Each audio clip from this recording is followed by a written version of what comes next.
श्रीमद् भागवत गीता के 11वें अध्याय का महात्म्य है। श्री महादेव जी कहते हैं, प्रिय, गीता के वर्णन से संबंध रखने वाली कथा एवं विश्व रूप अध्याय के पावन महात्म्य को श्रवण करो। विशाल नेत्रों वाली पार्वती, इस अध्याय के महात्म्य का पूरा वर्णन नहीं किया जा सकता। इसके संबंध में सहस्त्रों कथाएं हैं। उनमें से एक यहाँ कही जाती है। प्रणीता नदी के तट पर मेघकर नामक विख्यात एक बहुत बड़ा नगर है। उसी के प्राकार यानी चार दीवारी और गोपुर यानी द्वार बहुत ऊंचे हैं। वहाँ बड़ी बड़ी विश्रामशालाएं हैं जिनमें सोने के खंभे शोभा दे रहे हैं। उस नगर में श्रीमान सुखी, शांत, सदाचारी तथा जितेंद्रिय मनुष्यों का निवास है। वहाँ हाथ में सारंग नामक धनुष धारण करने वाले जगदीश्वर भगवान विष्णु विराजमान हैं। वे पर ब्रह्मा के साकार स्वरूप हैं। संसार के नेत्रों को जीवन प्रदान करने वाले हैं। उनका गौरव श्री विग्रह भगवती लक्ष्मी के नेत्र कमलों द्वारा पूजित होता है। भगवान की वह झांकी वामन अवतार की है। मेघ के समान उनका श्याम वर्ण तथा कोमल आकृति है। वह वक्ष स्थल पर श्री वत्स का चिन्ह शोभा पाता है। वे कमल और वनमाल से विभूषित हैं। उनके अनेक प्रकार के आभूषणों से सुशोभित हो भगवान वामन रत्न युक्त समुद्र के सदृश जान पड़ते हैं। पीतांबर से उनके श्याम विग्रह की कांति ऐसी प्रतीत होती है मानो चमकती हुई बिजली से घिरा हुआ स्निग्ध मेघा शोभा पा रहा हो। उन भगवान वामन का दर्शन करके जीव जन्म एवं संसार के बंधन से मुक्त हो जाता है। उस नगर में मेखला नामक महान तीर्थ है जिसमें स्नान करके मनुष्य शाश्वत वैकुंठ धाम को प्राप्त होता है। वहां जगत के स्वामी करुणा सागर भगवान नरसिंह का दर्शन करने से मनुष्य 7 जन्मों के किए हुए घोर पाप से छुटकारा पा जाता है। जो मनुष्य मेखला में गणेश जी का दर्शन करता है वह सदा दुस्तर विघ्नों के भी पार हो जाता है। उसी मेघकर नामक कोई नगर में कोई श्रेष्ठ ब्राह्मण थे। वे ब्रह्मचर्य परायण, ममता और अहंकार से रहित, वेद शास्त्रों में प्रवीण, जितेंद्रिय तथा भगवान वासुदेव के शरणागत थे। उनका नाम सुनंद था। प्रिय, वे सारंग धनुष धारण करने वाले भगवान के पास गीता के 11वें अध्याय विश्व रूप दर्शन योग का पाठ किया करते थे। उस अध्याय के प्रभाव से उन्हें ब्रह्म ज्ञान की प्राप्ति हो गई थी। परमानंद संदोह से पूर्ण उत्तम ज्ञानमयी समाधि के द्वारा इंद्रियों के अंतर्मुख हो जाने के कारण वे निश्चल स्थिति को प्राप्त हो गए थे और सदा जीवन मुक्त योगी की स्थिति में रहते थे।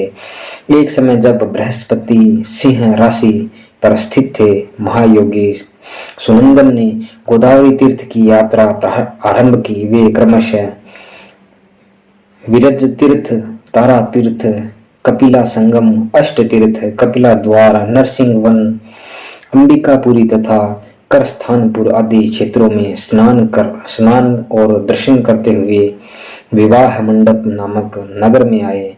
वहां उन्होंने प्रत्येक घर में जाकर अपने ठहरने के लिए स्थान मांगा, परंतु कहीं भी उन्हें स्थान नहीं मिला। अंत में गांव के मुखिया ने उन्हें एक बहुत बड़ी धर्मशाला दिखा दी।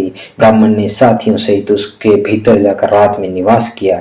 सवेरा होने पर उन्होंने अपने को तो धर्मशाला के बाहर पाया, किंतु उनके और साथी नहीं दिखाई दिए। वे उन्हें खोजने के लिए चले। इतने में ही ग्रामपाल मुखिया से उनकी भेंट हो गई। ग्रामपाल ने कहा, मुनिश्रेष्ठ, तुम सब प्रकार से दीर्घायु जान पड़ते हो। सौभाग्यशाली व पुण्यवान पुरुषों में तुम सबसे पवित्र हो। तुम्हारे भीतर कोई लोकोत्तर प्रभाव विद्यमान है।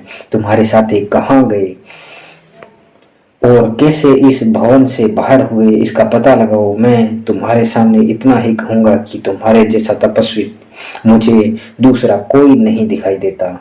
विप्रवर, तुम्हें किस महामंत्र का ज्ञान है, किस विद्या का आश्रय लेते हो तथा किस देवता की दया से तुम्हें अलौकिक शक्ति आ गई है। भगवान, आप कृपा करके इस गांव में रहो, मैं तुम्हारी सब सेवा शुश्रूषा करूंगा। यूं कहकर ग्रामपाल ने मुनीश्वर सुनंदन को अपने गांव में ठहरा लिया। वहां वह दिन रात बड़ी भक्ति से उनकी सेवा टहल करने लगा। जब 7-8 दिन बीत गए तब एक दिन प्रातः काल आकर वह बहुत दुखी हो महात्मा के सामने रोने लगा और कहा, हाय, आज रात में राक्षस ने मुझ भाग्यहीन के बेटे को चबा लिया। मेरा पुत्र बड़ा ही गुणवान और भक्तिमान था। ग्रामपाल के इस प्रकार कहने पर योगी सुनंदन ने पूछा, कहाँ है वह राक्षस और किस प्रकार उसने तुम्हारे पुत्र का भक्षण किया है। ग्रामपाल बोला, ब्राह्मण, इस नगर में एक बड़ा भयंकर नरभक्षी राक्षस रहता है। वह प्रतिदिन आकर नगर के मनुष्यों को खा लिया करता था। तब एक दिन समस्त नगरवासियों ने मिलकर उससे प्रार्थना की, राक्षस, तुम हम सब लोगों की रक्षा करो, हम तुम्हारे लिए भोजन की व्यवस्था किए देते हैं। यहाँ बाहर के जो पथिक रात में आकर नींद लेने लगे उनको खा जाना। इस प्रकार नागरिक मनुष्यों ने गांव के मुखिया द्वारा इस धर्मशाला में भेजे हुए पथिकों को ही राक्षस का आहार निश्चित किया।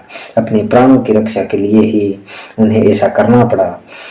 तुम भी अन्य राहगीरों के साथ इस घर में आकर सोए थे, किंतु राक्षस ने उन सब को तो खा लिया, केवल तुम्हें छोड़ दिया है। द्विजोतम, तुम में ऐसा क्या प्रभाव है, इस बात को तुम ही जानते हो। इस समय मेरे पुत्र का एक मित्र आया था, किंतु मैं उसे पहचान न सका। वह मेरे पुत्र को बहुत ही प्रिय था, किंतु अन्य राहगीरों के साथ उसे भी मैंने उसी धर्मशाला में भेज दिया। मेरे पुत्र ने जब सुना कि मेरा मित्र भी उसमें प्रवेश कर गया है तब वह उसे वहां से ले आने के लिए गया, परंतु राक्षस ने उसे भी खा लिया। आज सवेरे मैंने बहुत दुखी होकर उस पिशाच से पूछा, ओ दुष्टात्मन, तूने रात में मेरे पुत्र को भी खा लिया। तुम्हारे पेट में पड़ा हुआ मेरा पुत्र जिससे जीवित हो सके, ऐसा कोई उपाय यदि हो तो बता। राक्षस ने कहा, ग्रामपाल, धर्मशाला के भीतर घुसे हुए तुम्हारे पुत्र के न जानने के कारण मैंने भक्षण किया है। अन्य पथिकों के साथ तुम्हारा पुत्र भी अनजान में ही मेरा ग्रास बन गया है। वह मेरे उदर में जिस प्रकार जीवित और रक्षित रह सकता है, वह उपाय स्वयं विधाता ने ही कर दिया है। जो ब्राह्मण सदा गीता के 11वें अध्याय का पाठ करता हो, उसके प्रभाव से मेरी मुक्ति होगी और मरे हुओं को पुनः जीवन प्रदान होगा। यहाँ कोई ब्राह्मण रहता है जिनको मैंने एक दिन धर्मशाला से बाहर कर दिया था। वे निरंतर गीता के 11वें अध्याय का जप किया करते हैं। इस अध्याय के मंत्र से 7 बार अभिमंत्रित करके यदि मेरे ऊपर जल का छींटा दें तो निसंदेह मेरा साप से उद्धार हो जाएगा। इस प्रकार उस राक्षस का संदेश पाकर मैं तुम्हारे निकट आया हूँ। ब्राह्मण ने पूछा, ग्रामपाल, जो रात में सोए हुए मनुष्यों को खाता है वह प्राणी किस पाप से राक्षस हुआ है। ग्रामपाल ने बोला, ब्राह्मण, पहले इस गांव में कोई किसान ब्राह्मण रहता था। एक दिन वह अगहनी के खेत की क्यारियों की रक्षा करने में लगा था। वहां से थोड़ी ही दूर पर एक बहुत बड़ा गिद्ध किसी राही को मारकर खा रहा था। उसी समय एक तपस्वी कहीं से आ निकले, जो उस राही को बचाने के लिए दूर से ही दया दिखाते आ रहे थे। गिद्ध उस राही को खाकर आकाश में उड़ गया। तब तपस्वी ने कुपित होकर उस किसान से कहा, ओ दुष्ट हलवाले, तुझे धिक्कार है, तुम बड़ा ही कठोर और निर्दयी है। दूसरे की रक्षा से मुंह मोड़कर केवल पेट पालने के धंधे में लगा है। तेरा जीवन नष्ट प्राय है। अरे, जो चोर, दाढ़ वाले जीव, सर्प, स्त्रु, अग्नि, विष, जल, गिद्ध, राक्षस, भूत और बेताल आदि द्वारा घायल हुए मनुष्यों की शक्ति होते हुए भी उपेक्षा करता है, वह उनके वध का फल पाता है। जो शक्तिशाली होकर भी चोर आदि के चंगुल में फंसे हुए ब्राह्मण को छुड़ाने की चेष्टा नहीं करता, वह घोर नरक में पड़ता है और पुण्य भेड़िए की योनि में जन्म लेता है। जो वन में मारे जाते हैं वे तथा गृध्र और व्याघ्र की दृष्टि में पड़े हुए जीव की रक्षा के लिए छोड़ो छोड़ो की पुकार करता है, वह परम गति को प्राप्त होता है। जो मनुष्य गौओं की रक्षा के लिए व्याघ्र, भील तथा दुष्ट राजाओं के हाथ से मारे जाते हैं, वे भगवान विष्णु के उस परम पद को पाते हैं जो योगियों के लिए भी दुर्लभ है। सहस्त्र अश्वमेघ और 100 वाजपेयी यज्ञ मिलकर शरणागत रक्षा की 16वीं कला के बराबर भी नहीं हो सकते। दीन तथा भयभीत जीव की उपेक्षा करने से पुण्यवान पुरुष भी समय आने पर कुंभीपाक नामक नरक में पकाया जाता है। तूने दुष्ट गिद्ध के द्वारा खाए जाते हुए राही को देखकर उसे बचाने में समर्थ होते हुए भी जो इसकी रक्षा नहीं की, इससे तू निर्दयी जान पड़ता है, अतः तू राक्षस हो जा। हलवाहा बोला, महात्मन मैं यहाँ उपस्थित अवश्य था, किंतु मेरे नेत्र बहुत देर से खेत की रक्षा में लगे थे, अतः पास होने पर भी गिद्ध द्वारा मारे जाते हुए इस मनुष्य को मैंने नहीं जान सका, अतः मुझ दिन पर आपको अनुग्रह करना चाहिए। तपस्वी ब्राह्मण ने कहा, जो प्रतिदिन गीता की 11वें अध्याय का जप करता है, उस मनुष्य के द्वारा अभिमंत्रित जल जब तुम्हारे मस्तक पर पड़ेगा, उस समय तुम्हें शाप से छुटकारा मिल जाएगा। यह कहकर तपस्वी ब्राह्मण चले गए और वह हलवाहा राक्षस हो गया। अतः द्विजश्रेष्ठ, तुम चलो और 11वें अध्याय के तीर्थ के जल को अभिमंत्रित करो, फिर अपने ही हाथ से उस राक्षस के मस्तक पर उसे छिड़क दो। ग्रामपाल की यह सारी प्रार्थना सुनकर ब्राह्मण का हृदय करुणा से भर आया। वह बहुत अच्छा कहकर उसे साथ राक्षस के निकट गए। वे ब्राह्मण योगी थे। उन्होंने विश्व रूप दर्शन नामक 11वें अध्याय से जल अभिमंत्रित करके उस राक्षस के मस्तक पर डाला। गीता के 11वें अध्याय के प्रभाव से वह साप से मुक्त हो गया। उसने राक्षस देह का परित्याग करके चतुर्भुज रूप धारण कर लिया तथा उसे निज सहस्त्रों पथिकों का भक्षण किया था।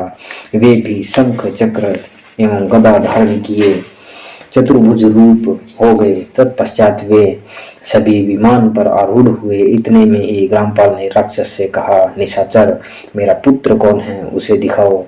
उनके यूं कहने पर दिव्य बुद्धि वाले राक्षस ने कहा, ये जो तमाल के समान श्याम 4 भुजाधारी मणिके में मुकुट से सुशोभित तथा दिव्य मणियों के बने हुए कुंडलों से अलंकृत है, हार पहनने के कारण जिनके कंधे मनोहर प्रतीत होते हैं, जो सोने के भुजबंदों से विभूषित कमल के समान नेत्र वाले, स्निग्ध रूप तथा हाथ में कमल लिए हुए हैं और दिव्य विमान पर बैठकर देवताओं को प्राप्त हो चुके हैं, इन्हीं को अपना पुत्र समझो। यह सुनकर ग्रामपाल ने उसी रूप में अपने पुत्र को देखा और उसे अपने घर ले जाना चाहा। यह देख उसका पुत्र हंस पड़ा और इस प्रकार कहने लगा।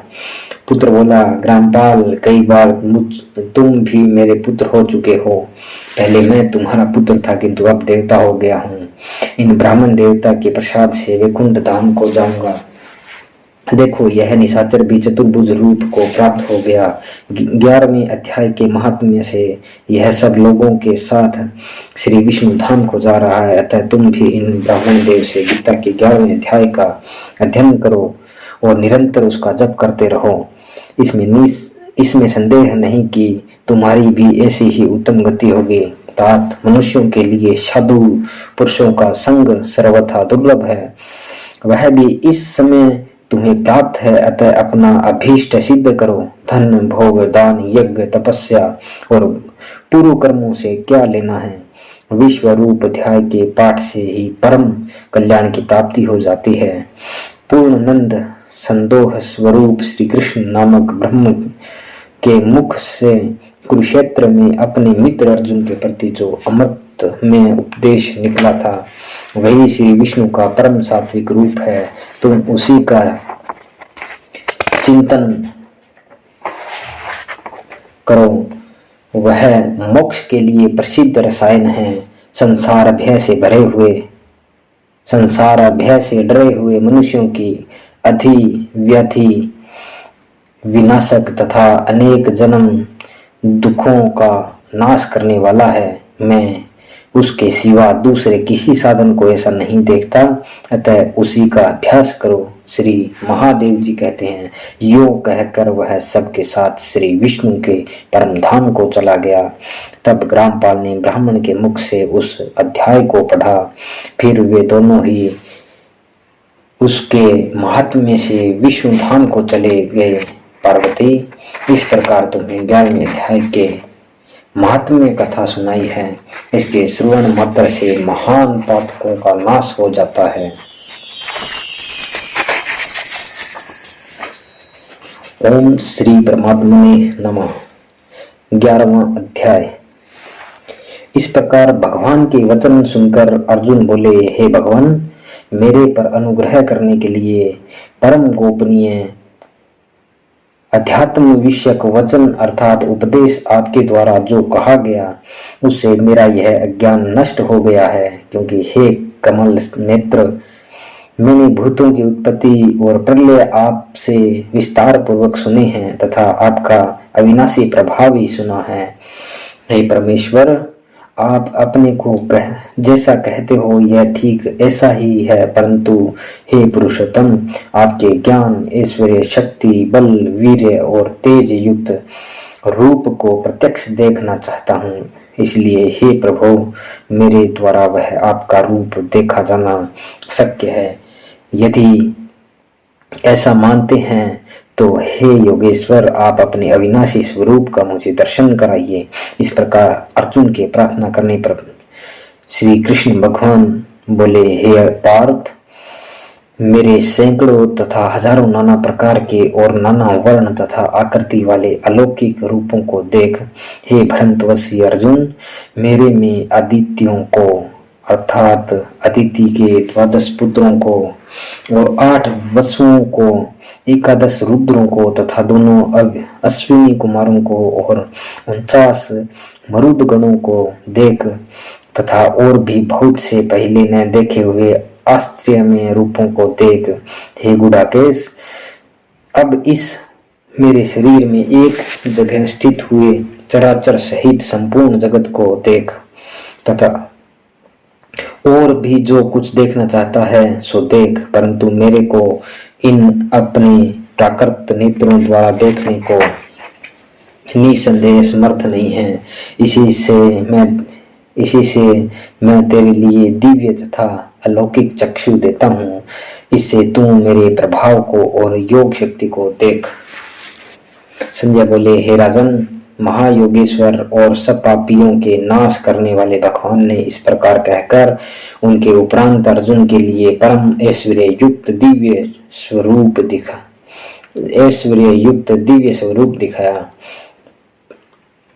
उस अनेक मुख और नेत्रों से युक्त तथा अनेक अद्भुत दर्शनों वाले एवं बहुत से दिव्य भूषणों से युक्त और बहुत से दिव्य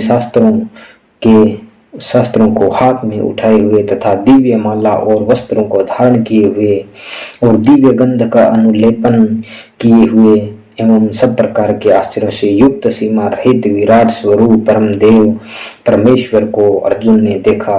हे राजन, आकाश में 1000 सूर्यों के एक साथ उदय होने से उत्पन्न हुआ जो प्रकाश हुए, वह भी उस विश्व रूप परमात्मा के प्रकाश के सदृश कदाचित ही हुए। ऐसे आश्चर्यमय रूप को देखते हुए पांडुपुत्र अर्जुन ने उस काल में अनेक प्रकार के विभक्त हुए तथा पृथक पृथक हुए संपूर्ण जगत को उस देवों के देव श्री कृष्ण भगवान के शरीर में एक जगह स्थित देखा। उनके अनंतर वह आश्चर्य से युक्त हुआ हर्षित रोमों वाला अर्जुन विश्व रूप परमात्मा को श्रद्धा भक्ति सहित सिर से प्रणाम करके हाथ जोड़े हुए बोला, हे देव, आपके शरीर में संपूर्ण देवों को तथा अनेक भूतों के समुदायों को और कमल के आसन पर बैठे हुए ब्रह्मा को तथा महादेव को और संपूर्ण ऋषियों को तथा दिव्य सर्पों को देखता हूँ। हे संपूर्ण विश्व के स्वामी, आपको अनेक हाथ, पेट, मुख और नेत्र से युक्त तथा सब ओर से अनंत रूपों वाला देखता हूँ। हे विश्व रूप, आपके न अंत को देखता हूँ, न मध्य को, न आदि को देखता हूँ। हे विष्णु, आपको मैं मुकुट युक्त, गदा युक्त एवं चक्र युक्त तथा सब ओर से प्रकाशमान तेज का पुंज प्रज्वलित अग्नि और सूर्य के सदृश ज्योति युक्त, देखने में अति गहन और अप्रमेश्वर रूप सब ओर से देखता हूँ। इसलिए हे भगवान, आप ही जानने योग्य परमेश्वर अक्षर परम अक्षर हैं, अर्थात परब्रह्म परमात्मा हैं, और आप ही इस जगत के परम आश्रय हैं तथा आप ही अनादि धर्म के रक्षक हैं और आप ही अविनाशी सनातन पुरुष हैं, ऐसा मेरा मत है। हे परमेश्वर, मैं आपको आदि अंत और मध्य से रहित तथा अनंत सामर्थ्य से युक्त और अनंत हाथों वाला तथा चंद्र सूर्य नेत्रों वाला एवं प्रज्वलित अग्नि रूप मुख वाला तथा अपने तेज से इस जगत को तपायमान करता हुआ देखता हूँ। हे महात्मन, यह स्वर्ग और पृथ्वी के बीच का संपूर्ण आकाश तथा सब दिशाएं एक आपसे ही परिपूर्ण हैं तथा आपके इस अलौकिक और भयंकर रूप को देखकर तीनों लोग अति व्यथा को प्राप्त हो रहे हैं। हे गोविंद, वे सब देवताओं के समूह आप में ही प्रवेश करते हैं और कई एक भयभीत होकर हाथ जोड़े हुए आपके नाम और गुणों का उच्चारण करते हैं तथा महर्षि और सिद्ध के समुदाय कल्याण होवे ऐसा कहकर उत्तम उत्तम स्तोत्रों के द्वारा आपकी स्तुति करते हैं। हे परमेश्वर, जो एकादश रुद्र और द्वादश आदित्य तथा 8 वसु और साध्यगण विश्व देवे तथा अश्विनी कुमार मरुदगण और पितरों का समुदाय तथा गंधर्व यक्ष राक्षस और सिद्ध गणों के समुदाय हैं, वे सब ही विस्मित हुए आपको देखते हैं। हे महाबाहो, आपके बहुत मुख और नेत्रों वाले तथा बहुत हाथ जंगा और पैरों वाले तथा बहुत उदरों वाले तथा बहुत सी विकराल दाढ़ों वाले महान रूप को देखकर सब लोग व्याकुल हो रहे हैं तथा मैं भी व्याकुल हो रहा हूँ, क्योंकि हे विष्णु, आकाश के साथ स्पर्श किए हुए देदीप्यमान अनेक रूपों से युक्त तथा फैलाए हुए मुख और प्रकाशमान विशाल नेत्रों से युक्त आपको देखकर भयभीत अंतःकरण वाला मैं धीरज और शांति को प्राप्त नहीं होता हूँ। हे भगवान, आपके विकराल दाढ़ों वाले और प्रलय काल की अग्नि के समान प्रज्वलित मुखों को देखकर दिशाओं को नहीं जानता हूँ और सुख को भी नहीं प्राप्त होता हूँ। इसलिए हे देवेश, हे जगन निवास, आप प्रसन्न हुए। मैं देखता हूँ कि वे सब ही धृतराष्ट्र के पुत्र राजाओं के समुदाय सहित आप में प्रवेश करते हैं और भीष्म पितामह द्रोणाचार्य तथा वह कर्ण और हमारे पक्ष के भी प्रधान योद्धाओं के सहित सब के सब वेग युक्त हुए आपके विकराल दाढ़ों वाले भयानक मुखों में प्रवेश करते हैं और कई एक चूर्ण हुए सिरों सहित आपके दांत के बीच में लगे हुए दिखते हैं। हे विश्व मूर्ते, जैसे नदियों के बहुत से जल के प्रवाह समुद्र के ही सम्मुख दौड़ते हैं अर्थात समुद्र में प्रवेश करते हैं, वैसे ही वे सूरवीर मनुष्यों के समुदाय भी आपके प्रज्वलित हुए मुखों में प्रवेश करते हैं, अथवा जैसे पतंग मोह के वश होकर नष्ट होने के लिए प्रज्वलित अग्नि में अति वेग से युक्त हुए प्रवेश करते हैं, वैसे ही यह सब लोग भी अपने नाश के लिए आपके मुखों में अति वेग से युक्त हुए प्रवेश करते हैं और आप उन संपूर्ण लोगों को प्रज्वलित मुखों द्वारा अग्रसर करते हुए सब ओर से चाट रहे हैं। हे विष्णु, आपका उग्र प्रकाश संपूर्ण जगत को तेज के द्वारा परिपूर्ण करके तपायमान करता है। हे भगवान, कृपा करके मेरे प्रति कहिए कि आप उग्र रूप वाले कौन हैं। हे देवों में श्रेष्ठ, आपको नमस्कार होए, आप प्रसन्न होइए। आदि स्वरूप आपको मैं तत्व से जानना चाहता हूँ, क्योंकि आपकी प्रवृत्ति को मैं नहीं जानता।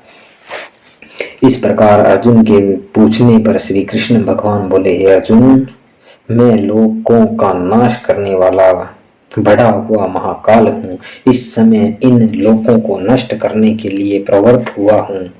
इसलिए जो प्रतिपक्षियों की सेना में स्थित हुए योद्धा लोग हैं, वे सब तेरे बिना भी नहीं रहेंगे, अर्थात तेरे युद्ध न करने से भी इन सब का नाश हो जाएगा।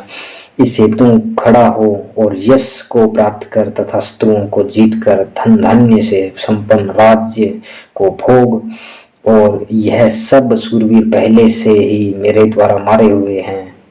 हे सचिन, तू तो केवल निमित्त मात्र ही हो जा तथा इन द्रोणाचार्य और भीष्म पिता हैं तथा जयद्रथ और कर्ण तथा और भी बहुत से मेरे द्वारा मारे हुए शूरवीर योद्धाओं को तू मार और भय मत कर। निसंदेह तू युद्ध में वैरियों को जीतेगा, इसलिए युद्ध कर। इसके उपरांत संजय बोले कि हे राजन, केशव भगवान के इस वचन को सुनकर मुकुटधारी अर्जुन हाथ जोड़े हुए कांपता हुआ नमस्कार करके फिर भी भयभीत हुआ प्रणाम करके भगवान श्री कृष्ण के प्रति गदगद वाणी से बोला कि हे अंतर्यामी, यह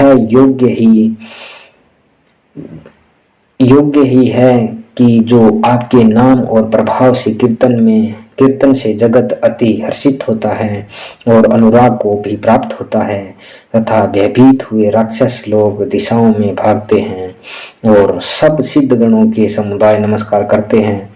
हे महात्मन, ब्रह्मा के भी आदिकर्ता और सबसे बड़े आपके लिए वे कैसे नमस्कार नहीं करें, क्योंकि हे अनंत, हे देवेश, हे जगन निवास, जो सत असत और उनसे परे अक्षर अर्थात सच्चिदानंद घन ब्रह्म हैं, वह आप ही हैं। हे प्रभु, आप आदि देव और सनातन पुरुष हैं। आप इस जगत के परम आश्रय और जानने वाले तथा जानने योग्य और परम धाम हैं। हे अनंत रूप, आपसे यह सब जगत व्याप्त और परिपूर्ण है।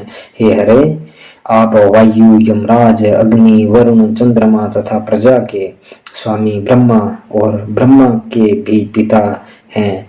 आपके लिए हजारों बार नमस्कार नमस्कार होए, आपके लिए फिर भी बारंबार नमस्कार नमस्कार होए। हे अनंत सामर्थ्य वाले, आपके लिए आगे से और पीछे से भी नमस्कार हुए। हे सर्वात्मन, आपके लिए सब ओर से ही नमस्कार हुए, क्योंकि अनंत पराक्रमशाली आप सब संसार को व्याप्त किए हुए इससे आप ही सर्वरूप हैं। हे परमेश्वर, सखा ऐसे मानकर आपके इस प्रभाव को न जानते हुए मेरे द्वारा प्रेम से तथा प्रमाद से भी हे कृष्ण, हे यादव, हे सखे, इस प्रकार जो कुछ हठपूर्वक कहा गया है और हे अच्युत, जो आप हंसी के लिए विहार, शैया, आसन और भोजन आदि में अकेले तथा उन सखाओं के सामने भी अपमानित किए गए हैं, वह सब अपराध अप्रमेय स्वरूप अर्थात अचिंत्य प्रभाव वाले आपसे मैं क्षमा कराता हूँ। हे विश्वेश्वर, आप इस चराचर जगत के पिता और गुरु से भी बड़े गुरु एवं अति पूजनीय हैं। हे अतिशय प्रभाव वाले, तीनों लोकों में आपके समान भी दूसरा कोई नहीं है, फिर अधिक कैसे होए। इससे हे प्रभु, मैं शरीर को अच्छी प्रकार चरणों में रख के और प्रणाम करके स्तुति करने योग्य आप ईश्वर को प्रसन्न होने के लिए प्रार्थना करता हूँ। हे देव, पिता जैसे पुत्र के और सखा जैसे सखा के और पति जैसे प्रिय स्त्री के, वैसे ही आप भी मेरे अपराध को सहन करने के लिए योग्य हैं। हे विश्व मूर्ते, मैं पहले न देखे हुए आश्चर्य में आपके इस रूप को देखकर हर्षित हो रहा हूँ और मेरा मन भय से अति व्याकुल भी हो रहा है। इसलिए हे देव, आप उस अपने चतुर्भुज रूप को ही मेरे लिए दिखाइए। हे देवेश, हे जगन निवास, प्रसन्न होइए। हे विष्णु, मैं वैसे ही आपको मुकुट धारण किए हुए तथा गदा और चक्र हाथ में लिए हुए देखना चाहता हूँ। इसलिए हे विश्वरूप, हे सहस्त्र भाव, आप उस ही चतुर्भुज रूप से युक्त होइए। इस प्रकार अर्जुन की प्रार्थना को सुनकर श्री कृष्ण भगवान बोले कि हे अर्जुन, अनुग्रह पूर्वक मैंने अपनी योग शक्ति के प्रभाव से यह मेरा परम तेजोमय सबका और सीमा रहित विराट रूप तेरे को दिखाया है, जो कि तेरे सिवा दूसरों से पहले नहीं देखा गया।